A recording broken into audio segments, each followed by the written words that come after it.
Organise ചെയ്യും. മിക്കവാറും സ്കൂളുകളിൽ പോകുമ്പോൾ എന്നെ കൊണ്ടുപോകും. എനിക്ക് പത്തനംതിട്ടയിൽ സ്കൂളിലും പോകണം, യു സ്കൂളാണ്. അപ്പോൾ അവിടുത്തെ ഹെഡ് മിസ്റ്ററോട് സംസാരിച്ചു, എല്ലാം സെറ്റ് ചെയ്തിട്ട് ഉച്ചയ്ക്ക് ശേഷം 2 മണിക്ക് ക്ലാസ് തുടങ്ങാൻ തീരുമാനിച്ചിട്ടുണ്ട്.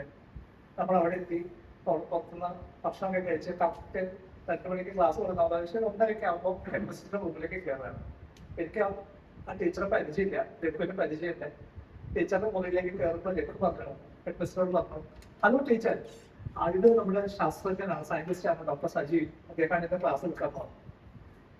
ടീച്ചറിന്റെ എഴുതിക്കൊണ്ടിരിക്കുന്നത്. ടീച്ചർ തല നിർത്തി എന്റെ നേരം നോക്കി അത് ചോദിച്ചു, ശാസ്ത്രജ്ഞരൊക്കെ ഇപ്പോഴും ഉണ്ടോ?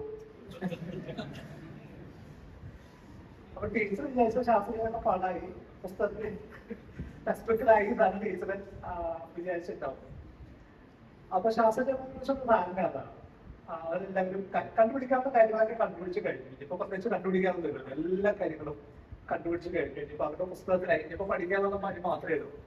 അത് കഴിയുന്ന സമയത്താണ് നമ്മൾ മാത്രം കണ്ടുപിടിക്കുന്നത് ശാസ്ത്രത്തെ കുറിച്ച് സംസാരിക്കുക. ഈ കഥ ഞാൻ പറയാൻ പോകുന്ന അദ്ദേഹത്തിന്റെ ജീവിതത്തെ കുറിച്ചാണ്, അദ്ദേഹത്തിന്റെ പ്രവർത്തനത്തെ കുറിച്ചിട്ടാണ്. അത് അദ്ദേഹത്തിന്റെ ജീവിതത്തെ ആദർശവൽക്കരിക്കാൻ, ഒരു ഗംഭീര ജീവിതമാണെന്ന് പറയാനല്ല ഞാൻ ശ്രമിക്കുന്നത്. മറിച്ച് ആ ജീവിതത്തിൽ നിന്ന്, അദ്ദേഹത്തിന്റെ പ്രവർത്തനങ്ങളിൽ നിന്ന് നമുക്ക് എന്ത് വായിച്ചെടുക്കാൻ പറ്റും? ഒരു ശാസ്ത്രത്തെ കുറിച്ച്, ഒരു ശാസ്ത്രജ്ഞന്റെ ജീവിതത്തെ കുറിച്ച്, നിലപാടുകളെ കുറിച്ച്, അഭിപ്രായങ്ങളെ കുറിച്ചിട്ട്, ഭൂമിയെ കുറിച്ചിട്ട്, ചുറ്റുപാടിനെ കുറിച്ചിട്ട് നമുക്ക് എന്താണ് വായിച്ചെടുക്കാൻ പറ്റും? അത് മാതൃകാർക്ക് ഗംഭീര കക്ഷിയാണെന്നപ്പോ നമ്മളതിന് പറയേണ്ട ആവശ്യമില്ല. പക്ഷെ നമുക്ക് അതിൽ നിന്ന് എന്താണ് നമുക്ക് പഠിക്കാനുള്ളത് എന്ന് അന്വേഷിക്കാനാണ് നമ്മൾ ശ്രമിക്കുന്നത്.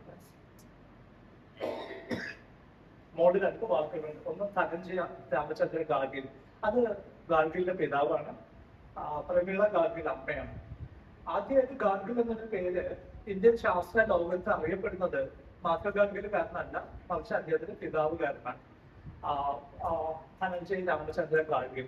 അദ്ദേഹം ഫോർമുലേറ്റ് ചെയ്ത ഫോർമുലയുണ്ട്, ഒരു സൂത്രവാക്യമുണ്ട്, ഗാഡ്ഗിൽ ഫോർമുല എന്നാണ് അത് അറിയപ്പെട്ടത്. ഗാഡ്ഗിൽ ഫോർമുല എന്ന് പറയുന്നത് കേന്ദ്ര സർക്കാർ അവിടെ ഉണ്ട്, സംസ്ഥാന സർക്കാർ ഉണ്ട്, അങ്ങനെ പല സംസ്ഥാനങ്ങളുണ്ട്.